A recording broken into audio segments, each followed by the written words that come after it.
Comment apporter la bonne nouvelle sur son lieu de travail?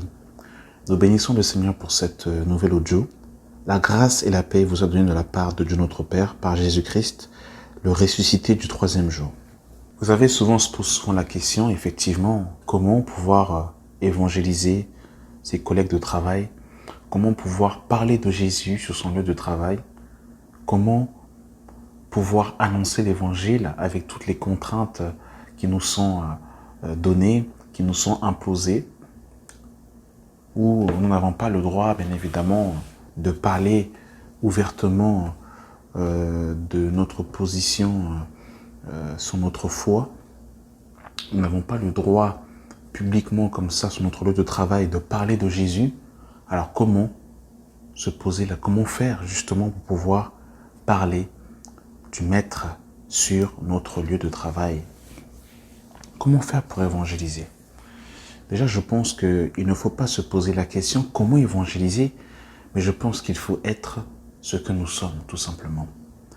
Parce que vous savez, quand on se pose la question comment faire pour évangéliser, eh bien, c'est comme si on va chercher, mes bien-aimés dans le Seigneur, à chercher à être ce que nous ne sommes pas. Je m'explique.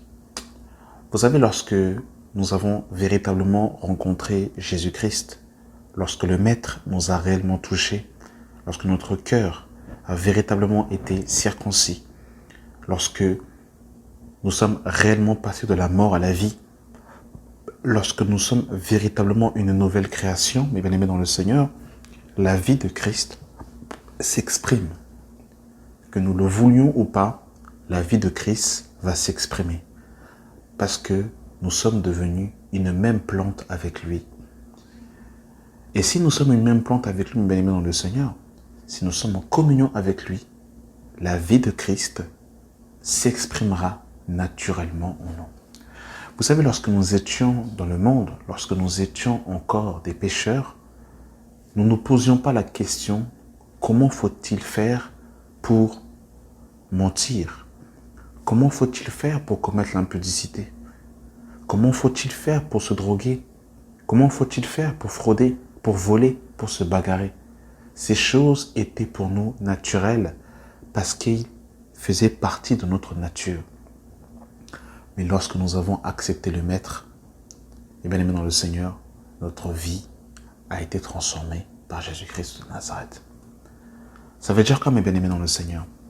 Dans notre manière de nous habiller, dans notre manière de parler, dans notre manière de penser, dans notre manière d'agir, Christ va naturellement s'exprimer.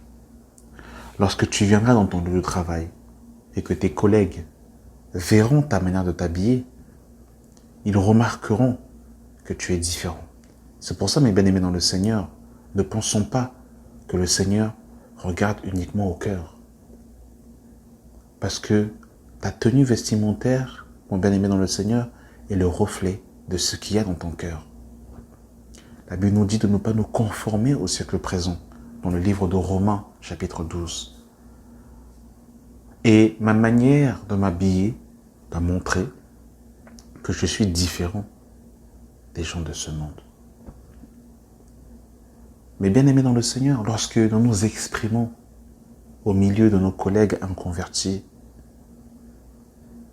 qu'ils sont dans les médisances, qu'ils sont dans les moqueries, qu'ils sont, mes bien-aimés dans le Seigneur, dans le mensonge, dans la fraude, la duplicité, afin de pouvoir gagner plus.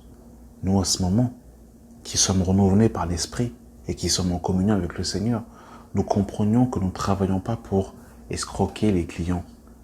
Nous comprenons que nous ne travaillons pas pour pouvoir poignarder nos collègues derrière le dos afin de pouvoir gravir les échelons. Lorsque nos camarades médisent, calomnient, nous ne devons pas justement prendre part à cela. Et c'est par cette conduite-là, mes bien-aimés dans le Seigneur, mes bien-aimés, je vous assure, que Christ sera prêché. C'est par cette conduite-là, mes bien-aimés dans le Seigneur, que la vie de Dieu sera exprimée. Vous savez, la lumière n'a pas besoin de faire beaucoup de bruit. Lorsque vous mettez la lumière au milieu des ténèbres, la lumière éclaire les ténèbres. et les ténèbres se dissipent. La lumière n'a pas besoin de faire du bruit. La présence de la lumière est nécessaire pour chasser l'obscurité. Ça veut dire quoi, mon bien-aimé? Ça veut dire que si réellement tu as une lumière au milieu des ténèbres, sur ton lieu de travail, ta présence suffira pour éclairer les lumières. Si toutefois, tu es en communion avec la lumière divine, le Père Céleste. Donc ne cherche pas, mon bien-aimé dans le Seigneur, à devenir quelqu'un. Sois quelqu'un. Sois ce que tu es en Jésus-Christ. Sois toi-même. Ne cherche pas à devenir quelqu'un. Sois toi-même. Vis la vie de Dieu qui est en toi. Laisse Christ s'exprimer au-dedans de toi. Tu n'as pas besoin de trop réfléchir. Vis Christ simplement dans ta manière de parler, dans ta manière de t'exprimer, dans la manière dont tu auras de fuir le péché. Les gens, même s'ils ne disent rien, ils verront que tu es différent. Parce que vous savez, mes bien-aimés dans le Seigneur, je dirais, la Bible que tout le monde peut lire, que même les inconvertis peuvent lire, c'est la Bible de ta vie. Et Paul le dira dans le livre de 2 Corinthiens chapitre 3, à partir du verset 1. Commencerons-nous de nouveau à nous recommander nous-mêmes? Nous avons ou avons-nous besoin, comme quelques-uns, de lettres de recommandation auprès de vous ou de votre part? C'est vous qui êtes notre lettre, écrite dans nos cœurs, connue et lue de tous les hommes. Vous êtes manifestement une lettre de Christ, écrite par notre ministère, non avec de l'encre, mais avec l'Esprit de Dieu vivant, non sur des tables de pierre, mais sur les tablettes de chair, sur les cœurs. Cette assurance, nous l'avons par Christ auprès de Dieu. Ce n'est pas à dire que nous sommes capables de concevoir quelque chose comme cela venant de nous-mêmes. Notre capacité, au contraire, vient de Dieu. Et il nous a aussi rendus capables d'être ministres d'une nouvelle alliance, non sur la lettre, mais de l'esprit, car la lettre tue, mais l'esprit vivifie. Mais bien aimés, Christ a écrit sa parole dans nos cœurs. Et nous sommes une lettre écrite. C'est pour ça que je disais, la Bible que les païens peuvent lire, c'est celle de ta vie. Et nous sommes, mes bien-aimés dans le Seigneur, une lettre écrite. Ça veut dire que quand tes collègues de travail te voient, tu es une lettre écrite. Et ce qui sera écrit témoignera de qui tu es. Avant même que tu parles de Jésus, avant même que tu puisses exprimer Christ, mon bien-aimé, eh bien, tu seras un témoignage par ta vie. Et je vous assure que les païens sont plus interpellés par nos actes que par nos paroles. On peut leur parler de Jésus, ils peuvent nous envoyer balader, mais quand ils voient nos œuvres, ça peut rendre témoignage ou ça peut contredire le message que nous avons annoncé de Christ mort, enseveli et ressuscité. Et ça, c'est très important de comprendre cela, mes bien-aimés. Parce que des fois, on veut beaucoup parler, mais malheureusement, nos actes, nos conduites et notre comportement ne suivent pas. Nos collègues sont dans la moquerie, nous nous moquons avec eux. Nos collègues sont dans la médisance, nous sommes dans la médisance avec eux. Nos collègues parlent de choses impures. Nous sommes dans les choses impures. Nos collègues sont dans les rivalités. Nos collègues sont dans les guéguerres pour pouvoir monter. Et nous sommes dans ces mêmes rivalités avec eux. Et on ne comprend pas comment se fait-il que nous n'arrivons pas à toucher nos collègues de travail. Eh bien, le problème, c'est que la vie ne s'exprime pas. La vie ne s'exprime pas. Des fois, la vie est là, mais nous l'étouffons. Nous mettons cette lumière sous le lit parce que nous avons peur d'être persécutés. Des fois, la vie de Dieu est là, mais on ne laisse pas cette vie s'exprimer. On cache la vie de Christ sous notre tente, qui est la chair. On la cache et on ne laisse pas Christ s'exprimer. Parce qu'effectivement, quand cette lumière est mise, en évidence, ça expose les ténèbres. En exposant les ténèbres, mes bien-aimés dans le Seigneur, eh bien, ça va susciter certaines choses. Ça va susciter la persécution, ça peut susciter les moqueries, ça peut susciter les médisances, les calomnies à notre sujet. Et ça peut aller encore plus loin. Ça peut susciter même le licenciement. Et des fois, malheureusement, nous sommes tellement attachés à notre travail qu'on ne veut pas laisser la lumière de Christ luire. On ne veut pas laisser la lumière de Christ paraître. On ne veut pas des fois se positionner. Parce que des fois, il y a des boulevards qui sont ouverts. Dieu, des fois, permet que des portes soient ouvertes. Et des fois, nos collègues nous demandent clairement, pourquoi est-ce que pourquoi est-ce que tu te comportes comme ça? Ou des fois, il y a des sujets qui sont mis sur la table. Et c'est véritablement un pavé dans la mare pour pouvoir annoncer le Christ. Mais des fois, nous avons honte et nous préférons nous taire. Nous préférons ne pas ouvrir cette porte parce qu'on se dit, qu'est-ce que les gens diront? Qu'est-ce que les gens penseront? Et ces questionnements-là qu'on se pose, des fois, nous empêchent d'exprimer Christ. Même si nos collègues ne nous permettent pas, même si le gouvernement ne veut pas qu'on puisse parler du Seigneur, il y aura toujours une porte que le Seigneur va ouvrir. Et ça, c'est très important, mes bien-aimés dans le Seigneur. Ça, c'était la première des choses que je voulais dire. C'était d'abord la vie, que nous sommes une lettre écrite. La deuxième chose que je voudrais dire, mes bien-aimés dans le Seigneur, c'est que, vous savez, des fois, dans la manière de pouvoir parler du Seigneur, le Seigneur, des fois, peut nous conduire vers une personne en particulier. Bien que toutes les âmes doivent entendre le message de la bonne nouvelle, mais une personne peut être interpellée particulièrement. Vous savez, quand vous lisez, par exemple, Élie a été envoyé vers une seule veuve en Israël. Lorsque vous regardez Élisée, il y avait plusieurs lépreux, mais Élisée a été envoyé vers un seul. Pourtant, il y avait plusieurs lépreux. Élisée ne s'est pas amusé à aller guérir tous les lépreux.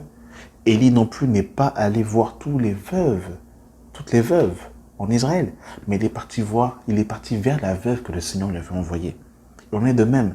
Rappelez-vous l'épisode dans Acte 8, avec Philippe et l'eunuque éthiopien. Le Seigneur va bien dire à Philippe de partir vers le char et de partir à l'eunuque éthiopien. C'était ciblé. Ça veut dire que à ton travail, tout le monde doit, par ta vie, ton témoignage doit être touché par le témoignage de Christ. Mais il est possible que le Seigneur t'envoie vers une personne en particulier pour que tu puisses lui présenter le Seigneur. Et ça passe par l'intimité avec le Seigneur. Ça passe par la vie de prière. Rappelez-vous encore que dans Acte 10, mes bien-aimés, Corneille va commencer à prier. Et là, le Seigneur va susciter Pierre pour que Pierre aille chez Corneille. Il y avait plusieurs personnes, mais le Seigneur va vouloir qu'il aille vers Corneille. Rappelez-vous que Paul, dans Acte 16, va vouloir aller dans une ville et le Saint-Esprit, l'Esprit de Jésus ne va pas les permettre d'aller dans cette ville-là. Et qu'est-ce qui va se passer juste après, par la suite? Ils vont rencontrer Lydie. Et la Bible nous dit que le Seigneur ouvrit le cœur de Lydie afin qu'elle écoute les paroles de Paul. Donc c'est le Seigneur qui avait aiguillé Paul et ses compagnons vers chez Lydie pour qu'ils puissent entendre le message de l'Évangile. Donc des fois, mes bien-aimés dans le Seigneur, dans notre travail, il y a des collègues qui ont des cœurs disposés à être prêts à être touchés par le message de la bonne nouvelle, par notre vie, déjà premièrement, notre manière de nous habiller. Parce que la parole de Dieu est avant tout inscrite dans nos cœurs et nous sommes des lettres écrites. Et c'est important de garder le témoignage de Christ. Il faut savoir que chaque parole que nous disons, chaque acte que nous posons, eh bien, c'est l'image de Christ, le témoignage de Christ qui, bien évidemment, en pâtit. Et ça, c'est important, mes bien-aimés, de comprendre cela. Vous avez vu, il y a tellement de choses, mes bien-aimés, dans le Seigneur à dire. Il y a tellement de choses. On a parlé, mes bien-aimés, dans le Seigneur, de la vie. On a parlé également de la communion avec Dieu. Parce qu'il y a des personnes, des fois, Dieu va nous orienter vers ces personnes-là pour leur parler du Seigneur. Parce que leur cœur est déjà prêt, mes bien-aimés, dans le Seigneur, à être réceptif à l'Évangile. Il y a aussi, mes bien-aimés dans le Seigneur, ce qu'on pourrait dire, c'est que, comme je le disais précédemment, le Seigneur va permettre par moments des boulevards. Il va permettre par moments qu'une porte s'ouvre afin que nous puissions parler clairement et audiblement du Seigneur sur notre lieu de travail. Des fois, ça peut être 5 minutes, des fois, ça peut être 10 minutes, mais ce temps-là, l'Esprit nous le dit, on le sent au-dedans de nous quand c'est le moment de parler du Seigneur. Des fois, il y a des temps ou si on parle du Seigneur, c'est pas que c'est pas efficace, parce que la parole de Dieu est toujours efficace. Mais les contraintes du travail peuvent faire que cette parole peut ne pas tomber dans un cœur qui soit réceptif à ce que nous allons dire. Mais par moment, des fois, sur notre lieu de travail, il y a toujours un moment, dans la semaine, ça peut être 1 ou 2 fois, ou 3 ou 4 fois, ça dépend comment ce que l'esprit dispose. Il y a une conversation, un sujet qui va être là, qui va être mis à la table. Et c'est là, mes bien-aimés dans le Seigneur, où il faudra prendre courage et présenter le message de l'Évangile. Rappelez-vous que lorsque Pierre va suivre le Seigneur parce que Jésus avait été capturé et qu'à 3 reprises, on va lui poser la question s'il était avec Jésus. Et à 3 reprises, il a dit qu'il ne connaissait pas le Maître, avec même des imprécations, parce que sa vie avait encore de la valeur à ses yeux. Il faut qu'on comprenne que si notre moi a encore trop d'estime, on a trop d'estime pour nous-mêmes, ben effectivement, quand la possibilité sera mise devant nous et qu'on nous posera la question « Es-tu disciple de Christ ?» Il faudra prendre clairement position par la vérité. Peut-être que des fois, on ne posera pas directement la question en nous disant « Est-ce que tu es disciple de Christ ?» Mais des fois, ça sera « Que penses-tu de l'homosexualité ?» Que penses-tu, par exemple, de l'avortement? Que penses-tu du divorce? Et là, mes bien-aimés dans le Seigneur, que penses-tu de la fornication? Il y aura des sujets comme ça qui seront mis sur la table. Et à ce moment-là, il faut être clair. Il faut se poser la question.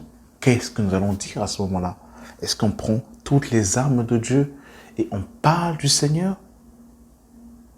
Ou nous disons, parce que vous savez, des fois, les païens, des fois, n'aiment pas, des fois, souvent, entendre les Écritures. Quand on prend les versets, ils n'aiment pas. C'est pas un souci.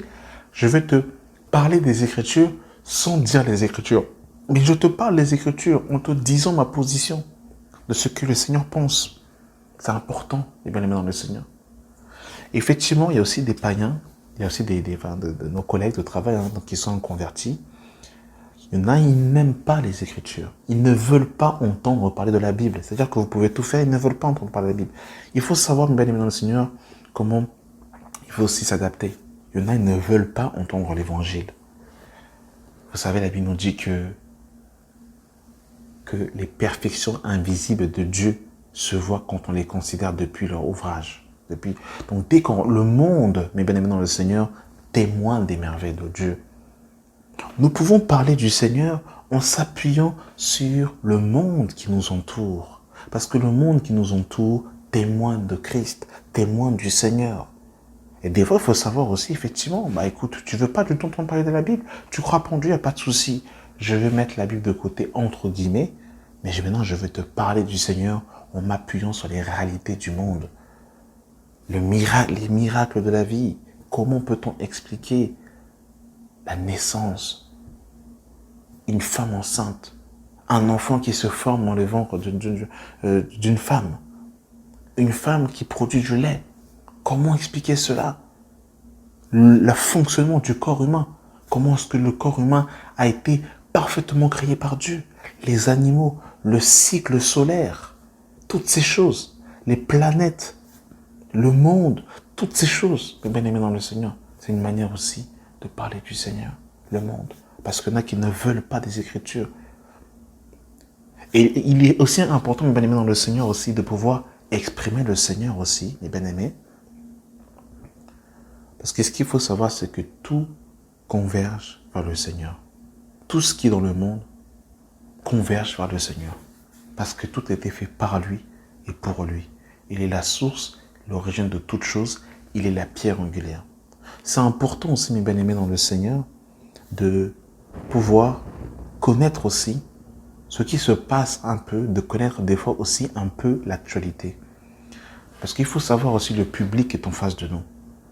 On ne peut pas arriver, et je pense que vous allez être d'accord avec moi, on ne peut pas arriver du lundi au vendredi, à chaque fois qu'on parle avec nos collègues, Jésus, Jésus, Jésus, Jésus, et c'est le seul sujet de conversation qu'on a avec nos collègues. À un moment donné, ça ne passera pas, parce que Jésus aussi s'intéressait aux gens. Jésus nourrissait, il prêchait l'évangile, mais il nourrissait la foule. Il guérissait les malades, il s'intéressait aux brebis. Et des fois, on veut juste leur parler de Jésus, mais on ne s'intéresse pas à eux. Ça veut dire que des fois, tu dois aussi écouter la vie de tes collègues. Et en écoutant des fois aussi, tu sauras leur apporter l'eau dont ils ont besoin. Mais si on n'écoute pas les gens, on ne sait pas ce qu'ils vivent, on ne connaît pas leur situation, on veut directement parler de Jésus, des fois ça bloque. Parce que malheureusement, on n'a pas la parole adaptée qu'il faut. On n'a pas le message qu'il faut, bien que le message est le même. Mais selon la personne qui est en face de nous, eh bien, on peut lui apporter la nourriture au temps convenable. C'est important, mes bien-aimés, de comprendre cela. Quelqu'un qui te dit, par exemple, qu'il a perdu son père ou sa mère, qu'il est orphelin, et bien là, à ce moment-là, on peut lui parler que Dieu est le Père des veuves et des orphelins. Là, par exemple, on peut lui présenter le Père Céleste. À ce moment-là, parce qu'on a d'abord écouté, on s'intéresse aussi aux païens, à nos collègues de travail. C'est important aussi de s'intéresser aux personnes aussi. C'est ça aussi l'amour. Quand on dit aimez-vous les uns les autres, il n'est pas question que des frères et sœurs. Mais on doit aimer aussi la créature que Dieu a créée. C'est important, et bien aimé dans le Seigneur, de comprendre cela. L'apôtre Paul va dire quelque chose de très intéressant dans le livre de Actes 17 à partir du verset 26. Pour revenir dans le contexte, l'apôtre Paul arrive à Athènes et il constate que les Athéniens sont très religieux et qu'ils ont plusieurs reliques, plusieurs statues de divinité. Et là, il va commencer justement à leur présenter ce Dieu qui était pour eux un Dieu inconnu, que l'apôtre Paul va révéler. Et il va également parler de la résurrection entre les morts. Et à un moment donné, dans Acte 17, à partir du verset 26, il est écrit « Il a fait que tous les hommes sortis d'un seul sang habitent sur toute la surface de la terre et ont déterminé la durée des temps et des bornes de leur demeure. Il a voulu qu'ils recherchent le Seigneur et qu'ils s'efforcent à le trouver en tâtonnant, bien qu'il ne soit pas loin de chacun de nous. Car en lui, nous avons la vie, le mouvement et l'être. » C'est ce qu'ont dit aussi quelques-uns de vos poètes. De lui, nous sommes la race. L'apôtre Paul ici va dire, c'est ce qu'ont dit aussi quelques-uns de vos poètes. De lui, nous sommes la race. Donc ici, l'apôtre Paul va citer un poète que les Grecs connaissaient. Ça veut dire que l'apôtre Paul aussi, mes bien-aimés dans le Seigneur, connaissait le public qui était en face de lui. Il y a quelque chose souvent qui est regrettable avec les chrétiens, c'est que souvent, on ne s'ouvre pas assez au monde qui nous entoure. La Bible nous dit, vous êtes dans le monde, mais vous n'êtes pas du monde. Mais nous sommes dans le monde. Ça veut dire qu'il y a des réalités qui sont en nous. Oui, Jésus-Christ est le message central. Mais lorsque nous sommes au milieu des païens, il y a un discours, il y a une posture à avoir. C'est-à-dire que ils vont parler de sujets, parce que le problème c'est que si on est totalement déconnecté de ce qui se passe autour de nous, on ne pourra pas accrocher le wagon. C'est-à-dire qu'ils vont parler de certains sujets et on ne pourra pas suivre. Parce que nous en fait c'est que Jésus, ils parleront de faits divers, d'actualités concrètes de ce qui se passe dans le monde. Et si nous c'est seulement, si c'est seulement le ciel, en fait, ça va être compliqué. Quand je dis c'est seulement le ciel, c'est-à-dire d'ignorer les réalités physiques et terrestres qui nous entourent.